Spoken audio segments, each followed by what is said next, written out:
Welcome to AlaCard. In the dashboard screen, you can see all your cards at one place. You can increase or decrease the size of the card so that you can see them even more effectively. Now when you long press the card, you get with many options, along which one of them is favorite.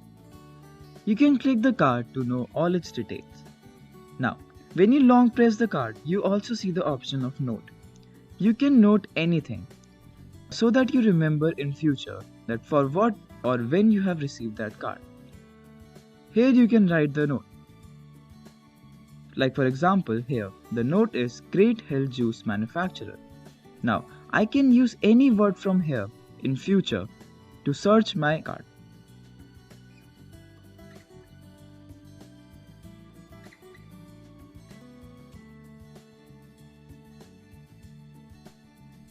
Now here is the search option.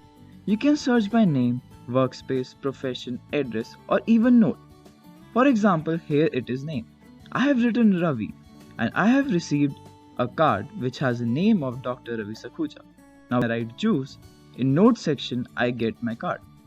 So you can see it's how simple and easy to find a card from hundreds or even thousands of cards. Now to share your card, we have the feature of QR code scan right now. You can see the QR code in your menu option. Also you get option to optimize your theme. Thank you.